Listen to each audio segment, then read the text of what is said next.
Assalamualaikum warahmatullahi wabarakatuh. Selamat pagi teman-teman semua. Perkenalkan, kami dari kelompok 6 mata kuliah Hukum Islam dengan dosen pelaku Ibu Elin Nurlaili. Di sini kami ingin mempresentasikan mengenai konsep, prinsip, dan juga penerapan pada pidana Islam. Kelompok 6 beranggotakan 5 orang dengan saya Ahmad Erlangga, NPM 24121187. Rekan-rekan saya terdiri dari Zaskia Beta Natasha, Asya Zahiri Putri, Nuriza, dan juga Agnes. Untuk NPM masing-masing dari anggota kelompok kami terlampir di PPT. Kemudian langsung masuk ke materi. Yang pertama ada asal-usul hukum pidana Islam. Nah, di sini bisa kita lihat bahwa fikih jinayah sebagai pilar syariat untuk keadilan, ketertiban sosial, dan perlindungan al-kulliyah al-khamsah atau 5 prinsip dasar Islam yang mana berisikan agama, jiwa, akal sehat, keturunan, dan harta. Kemudian Al-Quran sebagai sumber hukum primer memuat prinsip pertanggungjawaban pidana, keadilan, serta sanksi, hudud, dan kisas sebagai fondasi. Kemudian ada sunnah yang berfungsi sebagai sumber sekunder menafsirkan, melengkapi, dan merinci ketentuan Al-Quran. Contohnya dalam prosedur pembuktian dan syarat hukuman. Kemudian berikutnya ada perkembangan daripada fikih jinayah. Itu melibatkan ijtihad ulama dan juga mazhab fikih menggunakan metode seperti qiyas, istisab, dan maslahah musalah untuk adaptasi hukum. Di era modern, fikih jinayah ini menghadapi tantangan globalisasi dan dominasi sistem hukum positif barat, yang mana berdampak kepada munculnya dualisme hukum, yaitu sekuler dan juga syariah. Kemudian berbenturan pula dengan hak asasi manusia universal dan mendorong kebutuhan kodifikasi hukum Islam. Nah, di sini ada relevansi pidana Islam dan hukum positif. Oke, relevansi pidana Islam dan hukum positif. Di sini yang pertama ada tujuan adil. Seperti kita ketahui bahwa Indonesia ini sebagai negara hukum atau prestat menjunjung tinggi prinsip legalitas dan supremasi hukum serta pelindungan hak asasi manusia, yang mana sejalan dengan upaya pidana Islam untuk mencapai keadilan dan kemaslahatan. Kedua itu ada kontribusi nilai syariah berperan dalam pembentukan hukum positif Indonesia, mencerminkan pluralisme hukum dan pengaruh budaya masyarakat yang terinspirasi agama, yang mana di sini aspek perlindungan HAM dalam pidana Islam juga selaras dengan hal yang disebutkan tadi. Kemudian yang ketiga itu ada konteks hukum. Di sini KAM Jinayat Aceh membuktikan bahwa konsistensi pidana Islam dengan hukum nasional. Konsep dia, afu dan selaras dengan pendekatan restoratif justice dalam pemidanaan modern Indonesia saat ini. Nah, untuk yang keempat itu ada pencegahan. Tujuan pemidanaan Islam atau tujuan pemidanaan Islam itu yang mana menjaga keberlangsungan masyarakat, melindungi korban, mencegah kerusakan, menciptakan ketertiban yang adil. Dalam hal ini, tujuan pemidanaan Islam juga memberikan kontribusi konseptual terhadap paradigma pemidanaan modern di Indonesia. Oke, selanjutnya kita masuk ke fikih jinayah. Di sini secara etimologi merupakan istilah hukum pidana Islam. HPI sebagai pedana dan etimologi jinayah perbuatan dosa atau kejahatan dalam syara. Fikih jinayah juga mengkaji tindak pidana, jarimah, dan sanksi ukubah. Kemudian terminologi istilah hukum pidana Islam atau HPI sebagai padanan fikih jinayah. Etimologi fikih yaitu pemahaman mendalam atau al-fahm dan al-daqi. Pemahaman mendalam tentang hukum syara yang amaliyah untuk memelihara ketertiban dan kemaslahatan masyarakat, itu adalah tujuan daripada fikih jinayah itu tadi. Kemudian selanjutnya adalah kedudukan fikih jinayah yang dilaksanakan dalam saya.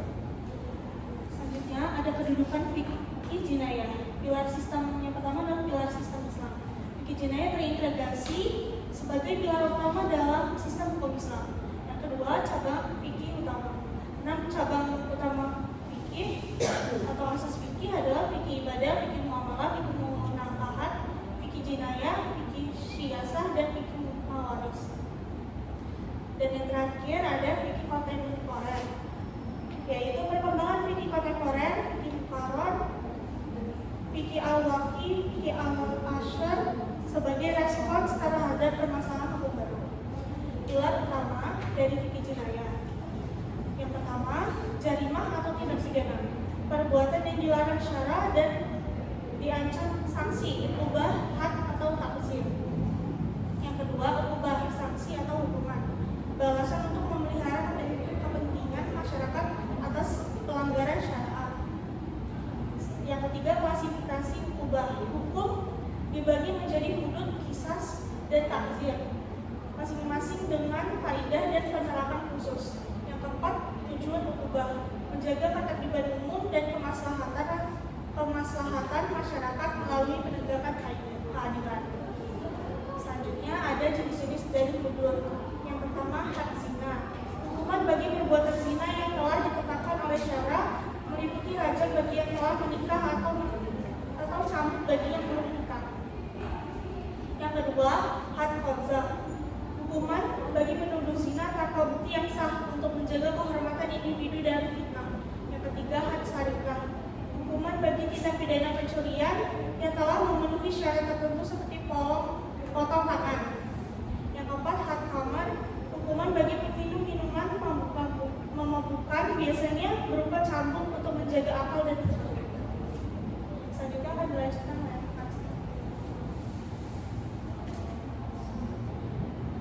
Selanjutnya ada qisas diyat, yaitu hak manusia. Yang pertama adalah pembalasan. Qisas merupakan prinsip pembalasan setimpal atau lex talionis. Tujuannya adalah untuk kejahatan yang melukai jiwa atau tubuh, seperti pembunuhan atau penganiayaan yang termasuk dalam hak manusia. Poin kedua adalah pengampunan. Qisas dapat dimaafkan, yaitu hak korban atau ahli waris untuk memaafkan pelaku. Ini menunjukkan dimensi kemanusiaan dalam sistem hukum Islam. Poin ketiga adalah diyat. Diyat adalah kompensasi harta yang dapat menggantikan hukuman qisas jika korban atau ahli waris mengampuni pelaku sebagai ganti rugi atas kerugian yang diderita. Lalu yang keempat adalah jenis pidana, yaitu tindak pidana qisas meliputi pembunuhan dan penganiayaan yang memiliki ketentuan berbeda dalam penerapannya. Lalu yang slide selanjutnya adalah hudud dan qisas dalam aplikasi modern. Yang pertama akan dibahas adalah tujuan syariat. Hukuman hudud dan qisas menjaga agama, jiwa, akal, keturunan, dan harta. Lalu konflik HAM-nya, debat penerapan hudud dan qisas berhadapan dengan prinsip HAM modern. Lalu tantangan integrasinya, harmonisasi dengan hukum nasional, contohnya Qanun Jinayat Aceh. Lalu yang terakhir adalah pendekatan kontekstual, yaitu makosidal syariah mendorong reformulasi hukuman yang humanis. Lalu akan dijelaskan kesamaan orientasi hukum. Yang pertama adalah dari hukum positif Indonesia berdasarkan poin asas legalitas, memastikan setiap tindakan hukum memiliki dasar perundang-undangan. Lalu poin kedua adalah perlindungan HAM, mencerminkan penghormatan terhadap kemuliaan insan. Dan yang poin ketiga adalah supremasi hukum, yaitu menjamin kepastian dan keadilan hukum bagi seluruh warga negara sesuai UUD 1945. Lalu dalam pidana Islam, dalam poin keadilan atau al-adil, menuntut penegakan hukum yang setara bagi semua pihak. Lalu dalam poin kemaslahatan atau maslahah, bertujuan untuk memenuhi kepentingan umum dan menghindari bahaya. Lalu untuk poin pemeliharaan maqasid al-syariah dalam menjaga 5 prinsip dasar, yaitu agama, jiwa, akal, keturunan, dan harta. Selanjutnya adalah slide kontribusi dan orientasi nilai syariah yang akan dijelaskan oleh rekan saya. Selanjutnya ada kontribusi dan orientasi nilai syariah. Kontribusi nilai syariah. Nilai-nilai syariah dalam pembentukan norma positif Indonesia berkontribusi pada pluralisme, hukum, serta pengayaan nilai adat dan agama. Pandangan moral dan sosial masyarakat yang terinspirasi syariah berpengaruh terhadap pembentukan peraturan perundang-undangan. Yang kedua ada perlindungan dan tujuan. Perlindungan HAM dalam tindak pidana Islam itu ada jiwa, martabat, dan harta. Tujuan pembinaan Islam menjaga keberlangsungan masyarakat, melindungi korban, mencegah kerusakan, menciptakan ketertiban yang adil. Kemudian ada relevansi pidana Islam. Di sini ada 4. Yang pertama itu akomodasi lokal, Permen Jinayat Aceh sebagai bukti harmonisasi dengan hukum nasional. Yang kedua paradigma modern, diat, selaras, restoratif justice di Indonesia. Yang ketiga kontribusi konseptual, yaitu pidana Islam berikan kontribusi paradigma pemidanaan modern. Yang keempat, konteks penegakan relevansi dengan hukum positif Indonesia, konteks penyelenggaraan hukum. Kemudian ada syarat atau pendekatan maqasid al-syariah. Yang pertama, reformulasi hukuman, menggeser fokus dari bentuk sanksi literal, potongan tangan, rajam, ke tujuan utama syariat, yaitu keadilan, perlindungan jiwa, pencegahan kejahatan, untuk hukuman yang lebih humanis dan proporsional. Yang kedua ada pemanfaatan RJ, memperkuat adopsi filosofis diat, dan sulh dalam hukum positif Indonesia, mengoptimalkan penyesuaian perkara di luar pengadilan, dan mengintegrasikan model penyelesaian damai dengan ganti rugi. Yang ketiga, terakhir, penguatan etika, memanfaatkan nilai-nilai substansial fiqh jinayah untuk memperkuat pendidikan etika dan moral masyarakat serta meningkatkan kesadaran hukum dan pencegahan kejahatan. Kemudian akan dibacakan oleh rekan saya. Selanjutnya pemanfaatan restoratif justice. Yang pertama itu adalah adopsi filosofis, memperkuat penerapan filosofis diat, dan dalam hukum positif Indonesia untuk kasus tertentu. Yang kedua ada optimalisasi solusi, yaitu mengoptimalkan penyelesaian perkara di luar pengadilan yang berfokus pada pemulihan kerugian korban dan rekonsiliasi. Yang ketiga ada integrasi RUU-KUHP, yaitu mengintegrasikan model penyelesaian damai dengan ganti rugi proporsional ke dalam RUU-KUHP sebagai alternatif hukuman penjara. Selanjutnya ada penguatan nilai etika. Yang pertama ada pendidikan etika, memanfaatkan nilai substansial fiqh jinayah untuk memperkuat pendidikan etika dan moral masyarakat. Yang kedua ada kesadaran hukum, meningkatkan kesadaran hukum dan pencegahan kejahatan dan dalam diri individu. Yang ketiga ada pencegahan kejahatan, yaitu fungsi hudud sebagai mencegah perbuatan tercela, meningkatkan kesadaran untuk mencegah kejahatan. Selanjutnya ada kesimpulan pidana Islam. Fikih jinayah adalah disiplin terintegrasi yang fokus pada jarimah atau tindak pidana dan ubah atau sanksi yang merupakan pilar syariat untuk keadilan dan perlindungan 5 dasar kemaslahatan manusia. Nilai-nilai substansial dan tujuan filosofis pidana Islam seperti keadilan dan kemaslahatan sangat relevan dan sejalan dengan prinsip-prinsip hukum positif nasional Indonesia.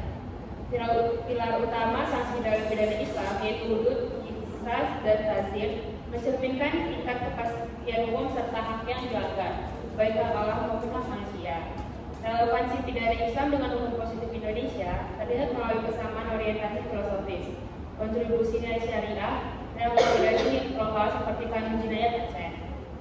Pidana Islam menjadi referensi penting dalam pengembangan hukum positif Indonesia, terutama dalam konteks restoratif justice dan penguatan etika moral untuk menciptakan masyarakat yang lebih adil dan tertib.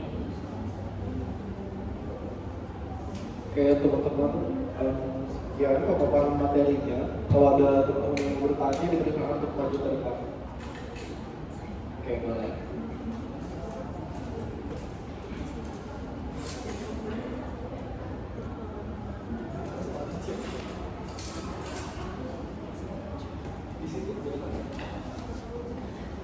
Izin memperkenalkan diri, nama saya Rama Bertisa, NPM 25209 dari kelompok 11 mau bertanya, bagaimana posisi fiqh jinayah sebagai bagian dari sistem hukum Islam dapat mempengaruhi pembaruan hukum pidana nasional?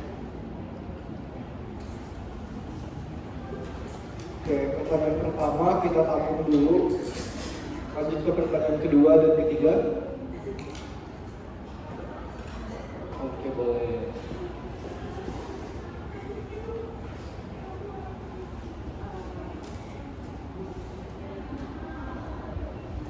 Dalam konteks pluralisme hukum Indonesia, bagaimana relevansi penerapan pidana Islam melalui Kanun Jinayat Aceh dapat dipandang dan perspektif asas legalitas dan supremasi hukum? Oke, boleh pertanyaan terakhir.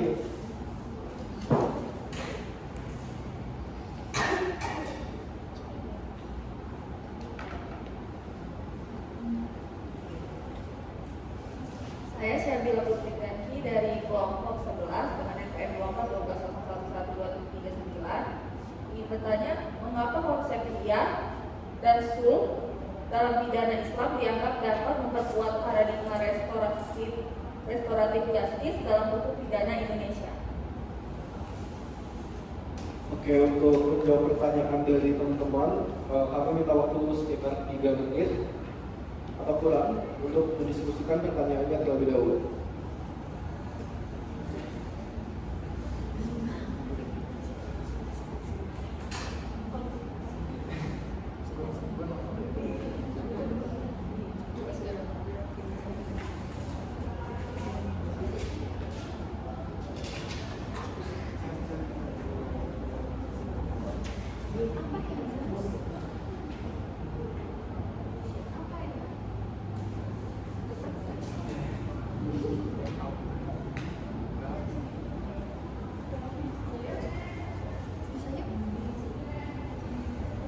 Oke, jadi di sini saya akan menjawab pertanyaan nomor 1 mengenai bagaimana posisi fikih jinayah sebagai bagian dari sistem hukum Islam dapat mempengaruhi pembaruan hukum pidana nasional. Nah, jadi di sini fikih jinayah itu menempati posisi sebagai pilar syariat yang mana mengatur jarimah dan ukubah untuk menjaga kemaslahatan manusia. Nilai-nilai filosofisnya juga seperti keadilan, kemaslahatan, dan perlindungan al-kulliyat, al-khamsah berpotensi menjadi rujukan dalam pembaruan hukum pidana nasional. Jadi di sini dia itu menjadi penguatan tujuan pemidanaan dan juga perlindungan korban gitu. Itu yang menjadi hal utama daripada fikih jinayah ini tadi sebagai bagian dari sistem hukum Islam dan juga mereka dapat memperbarui hukum pidana nasional. Apakah cukup? Baik, selanjutnya pertanyaan nomor 2 adalah dalam konteks pluralisme hukum Indonesia, bagaimana relevansi penerapan pidana Islam melalui Kanun Jinayat Aceh dapat dipandang dari perspektif asas legalitas dan supremasi hukum? Baik, jawabannya adalah penerapan Kanun Jinayat Aceh menunjukkan bahwa bentuk pengakuan negara terhadap pluralisme hukum dan otonomi daerah selama diatur dalam peraturan perundang-undangan, penerapannya itu tidak bertentangan dengan asas legalitas karena setiap perbuatan pidana dan sanksinya telah ditentukan secara jelas. Terus hal ini juga sekaligus memperlihatkan harmonisasi antara hukum Islam dan hukum nasional dalam kerangka supremasi hukum. Apakah cukup? Cukup. Lalu untuk pertanyaan nomor 3, yaitu mengapa konsep diyat, afo, dan sul dalam pidana Islam dianggap dapat memperkuat paradigma restoratif justice dalam hukum pidana Indonesia? Jawabannya adalah karena konsep tersebut menekankan pemulihan kerugian korban, pemberian maaf, dan penyelesaian damai dengan ganti rugi proporsional. Prinsip ini sejalan dengan paradigma restoratif justice yang bertujuan untuk memulihkan hubungan nasional, menghindari pemenjaraan yang tidak perlu, serta mengutamakan penyelesaian yang humanis.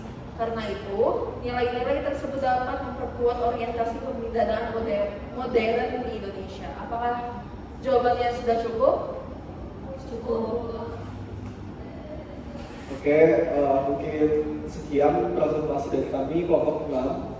Semoga apa yang kami sampaikan dapat menjadi pembelajaran bagi kita semua sebagai bahan diskusi dan juga pembelajaran khususnya di mata kuliah untuk Islam ini sendiri.